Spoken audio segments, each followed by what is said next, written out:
That caught my mom crying so many times, only about one thing. It wasn't even about my father. It was about, she was afraid, scarcity, that there wasn't enough of anything for anyone, especially the people that she loved the most. I just believed I wasn't given enough. I was at a disadvantage, but I could outwork you. I knew I could outwork anyone. My goal was to make a lot of money so I could buy my mom a house and a car.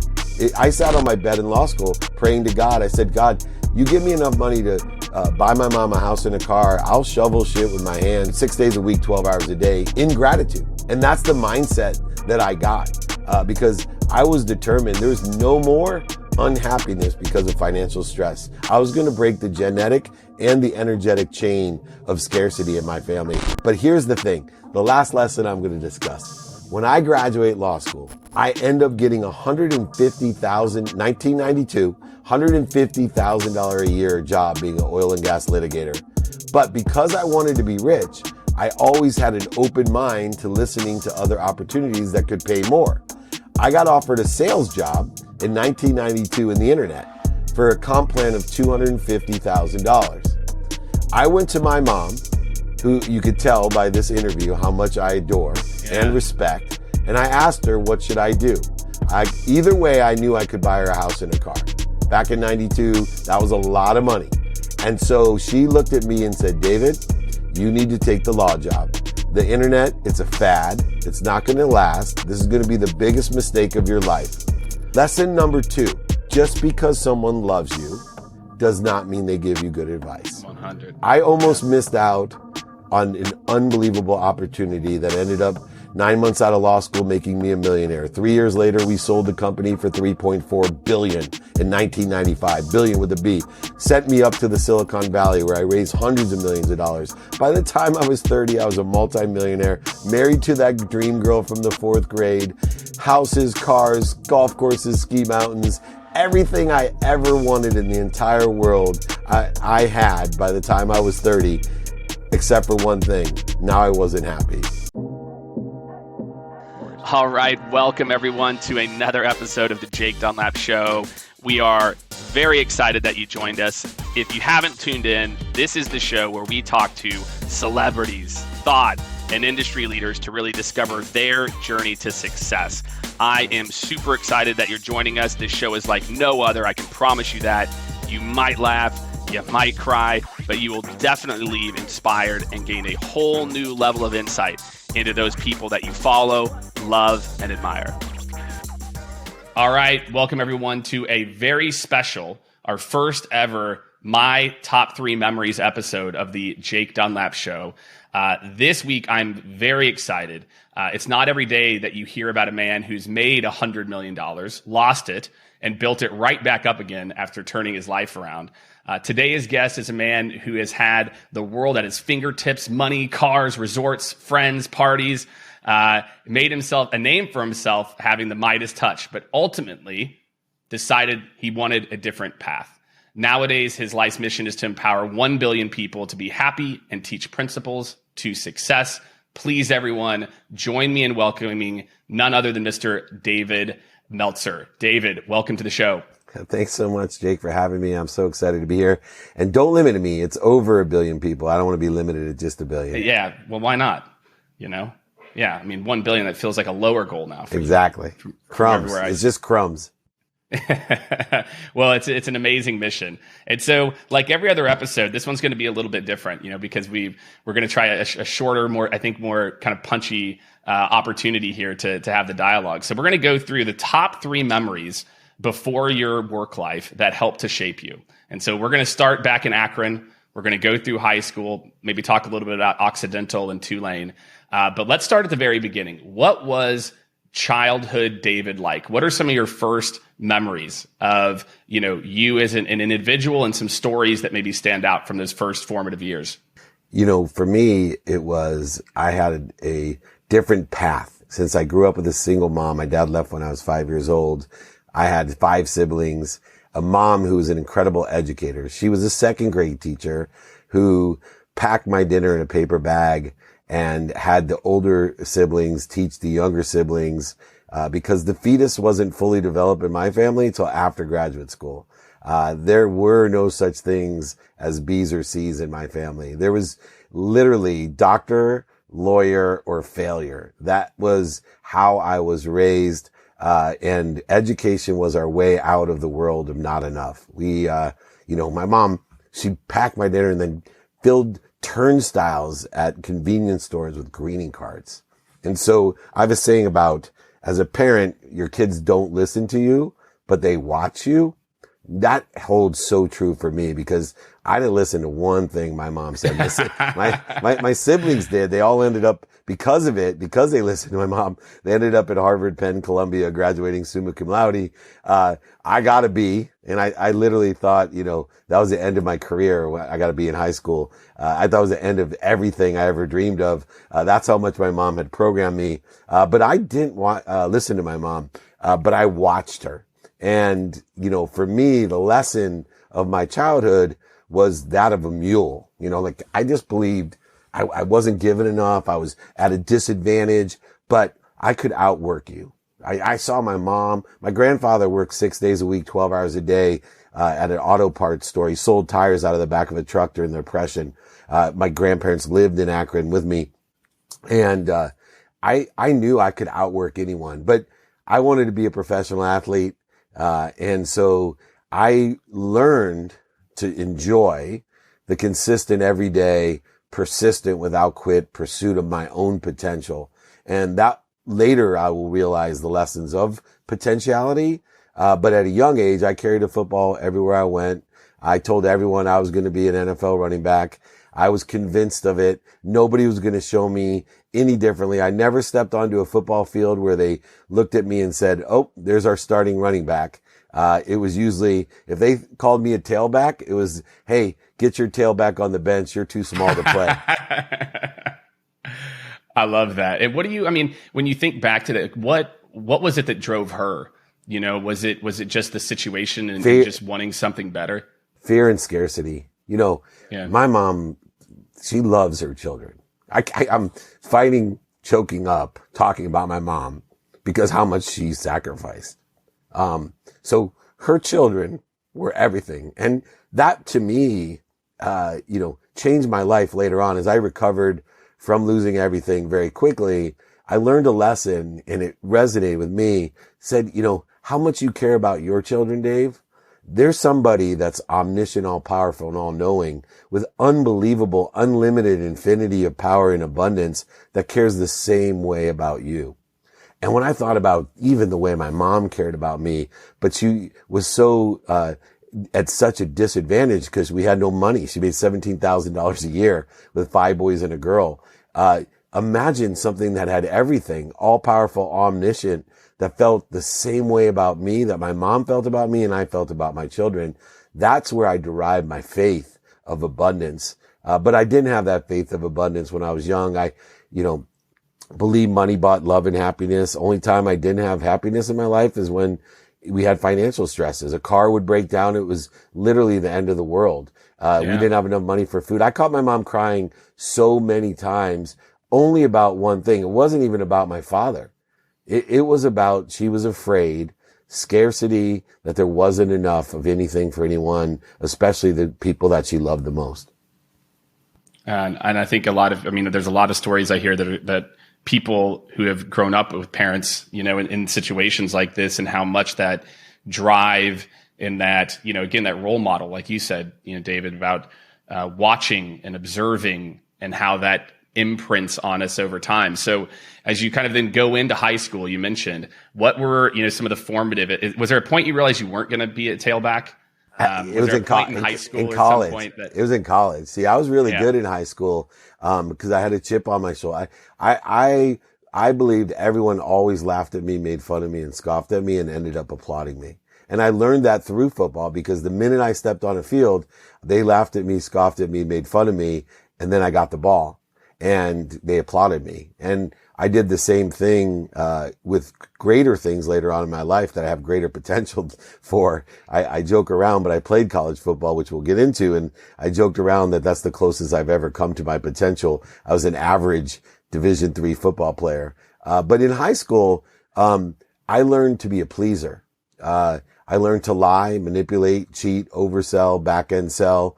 I was too embarrassed. I was one of those kids. I wanted my mom to drop me off 3 blocks from school because we had the worst car, if it even worked sometimes. I would wear, the same clothes sometimes to school because I only had so many outfits. I had hand-me-down underwear. As embarrassing as that sounds, that's the kind of stuff that I grew up with. My mom put us in a place in an affluent area with the better schools, because she understood how, the energy worked, that you surround yourself with the right people and the right ideas and the right teacher and the right coaches and the right sports. But the negative of it was that I was comparing myself at all times, and comparison's the thief of joy. And I lived in a world of I wasn't worthy, I wasn't enough, and I wanted to prove I was.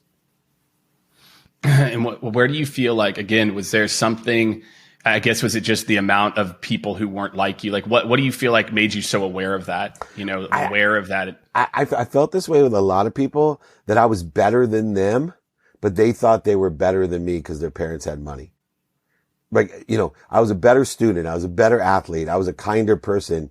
And it caused me, to have a chip on my shoulder. And I think a lot of it was my own perception, right? I give meaning to everything I see. And I know I was surrounded by great people that probably didn't even notice, the things that I was worried about. And it's funny because when I made so much money, my wife, who I grew up with, she was in the 4th grade with me. She was in junior high with me, high school with me. When we became very wealthy, our friends wouldn't come over to, here's the irony, right? Our friends wouldn't come over to our house. The kids who had rich doctors and lawyers as parents and had the nicer houses and the nicer cars. I was very wealthy, right? I lived in Rancho Santa Fe. I had a Ferrari and a Porsche. Those kids that thought they were better than me wouldn't even come over to my house because now they thought I was better than them. They actually took on the exact same energy that I took on. And so then I learned, hey, they probably didn't even think about the fact that I was broke. It's funny. I have a really wealthy cousin. I visited him in New York one time and he was younger than me, 5 years younger. He said, how come you never pay for anything, Dave? And I said, because I have no money. I would gladly pay for the taxi, or, when we were traveling around in New York, he had a rich mom and he would pay for the taxis, pay for food. And he was 5 years younger and looked up to me. He was like, how come you don't pay for anything? I said, I don't have any money. He was like super surprised. He couldn't even, That's all he knew. It was really funny. Yeah. So, all right. So you've got this chip on your shoulder, good student in high school, 1B. Or maybe multiple. No, just 1B. 1B, the same guy that cut me from my baseball team my sophomore year. My older brothers and my younger brother's favorite AP chemistry professor, Mr. Blevins. He cut me and gave me a B in the exact same week. Just to knife it. And I still like the guy. It's like the people that push me. The people that push me the most are the people I respect the most today. I had a defensive coordinator in college. I hated him. I called him the troll. And to this day, I think he's brought the most out of me than anyone. Yeah, let's get to that. So you graduate. How did you choose Occidental? Was it for football? No.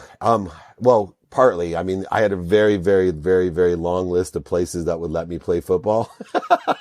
You can see it. But even the ones that would let me play football and baseball, they weren't giving me money. Occidental gave me a full academic scholarship. So I got room, board, and tuition paid for. And so the fact that I could play baseball, football, do whatever I wanted and not have to pay a penny to go to a private liberal arts, tremendous education that would get me in. At that time, I thought I wanted to be a doctor. So it was a perfect feeder school for doctors and lawyers. So you do that. And so again, you started to talk a little bit about college.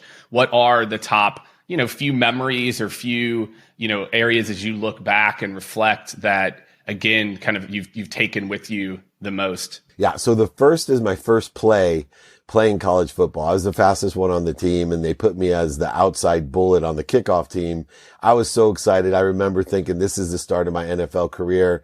My running back that year actually ended up at the Raiders for 12 years. Vance Mueller, the guy who played defensive back in front of me, was trying out for the Raiders. He almost made it. So I actually thought I would have a chance if I pushed myself really hard for 4 years. Well, anyway, I fly down the field and the ball carrier catches it. And I, of course, first one down, got through the wall, and I nail the guy. Right. And in my head, I'm like, oh yeah, I nail him right on his thighs. Next thing I know, I'm flying backwards onto my back, and the guy stepped on me. He stepped on me and literally stepped on me. And I'm thinking to myself as I'm lying there, doctor, lawyer, or failure. I was like, holy moly. I go, if this is Division III and the guy's this good. Now that guy ended up, his name is Christian Okoye. He ended up being the Nigerian Nightmare. The Nigerian Nightmare is a close friend of mine. You know, is a close friend of mine today. He laughs at the story every time I tell it.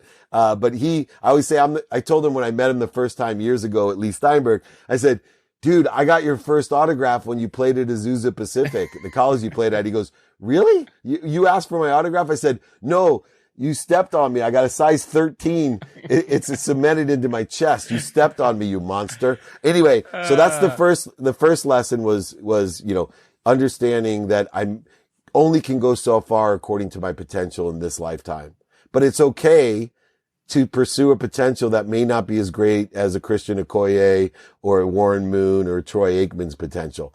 The second lesson was after graduate school. I wanted to be a doctor. I went to go visit my older brother who was a doctor. He was at UCLA Medical Center in the hospital. I went over to Mount Sinai. I met him, and the first thing out of my mouth, man, I hate hospitals.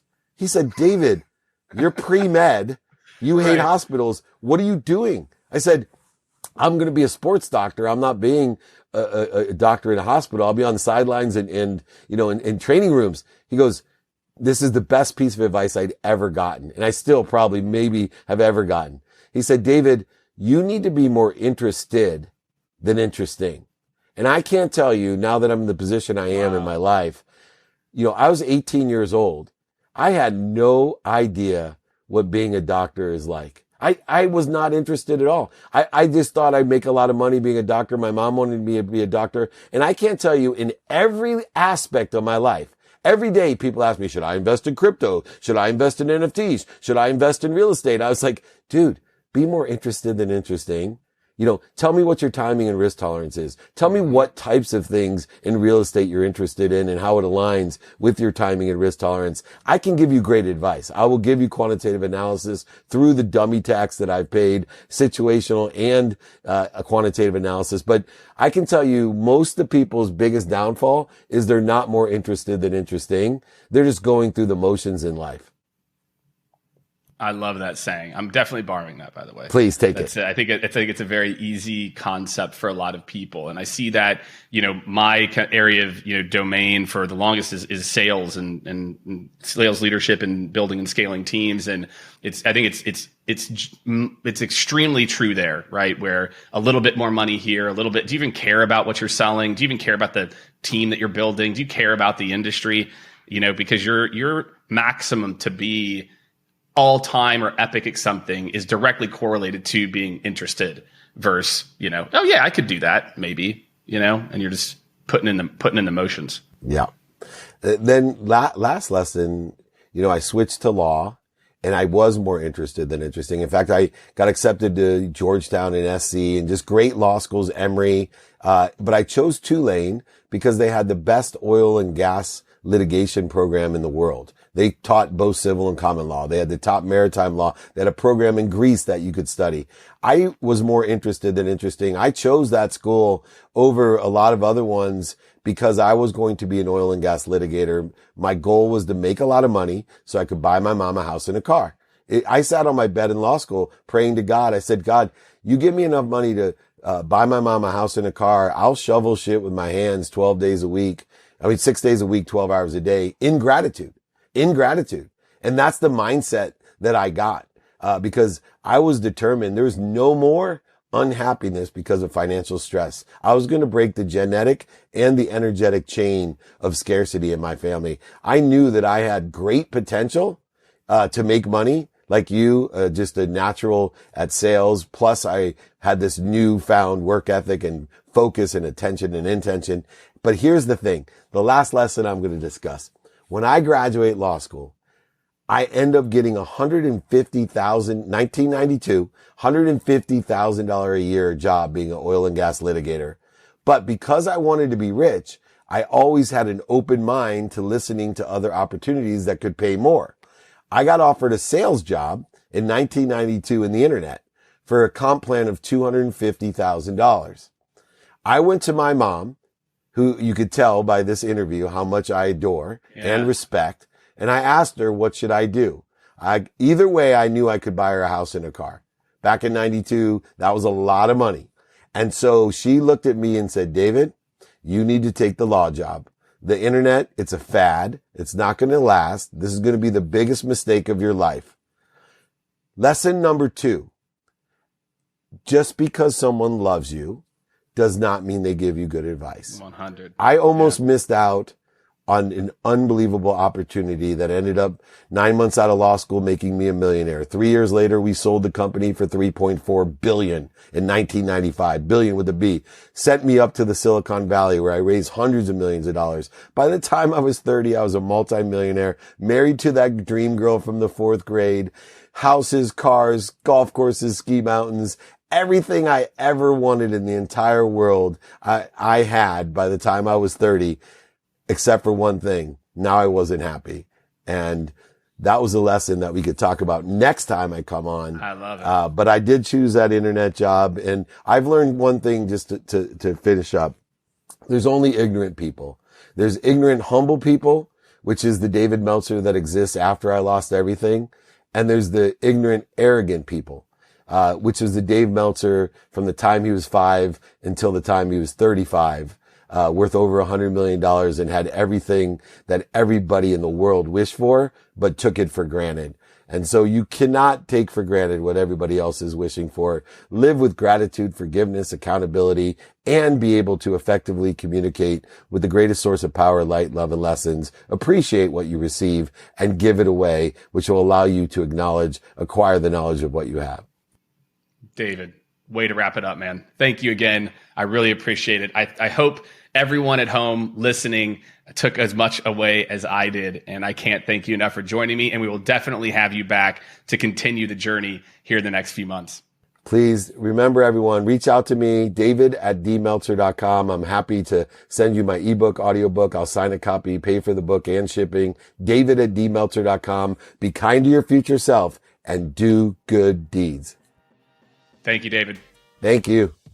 All right. Thanks, guys. I appreciate it. And we'll put all that in the show notes, too. You got it. Thank you, guys. I'll do this again sometime. Thank you. Good. I'm glad. Right on.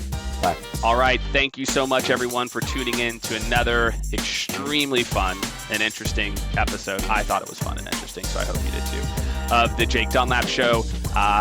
Really great, just breaking down everything that makes people who they are, the success, the trials and errors, and I hope that you enjoyed it as much as I did. Make sure to subscribe on your favorite platform, and make sure, more than anything, to go over to jakedunlap.com. That's where you're going to stay up to date on all the latest guests, additional details, prep notes. We're going to be sharing everything on jakedunlap.com. So go ahead, go over there. You can subscribe there as well, too, and we will see you next week on the Jake Dunlap Show.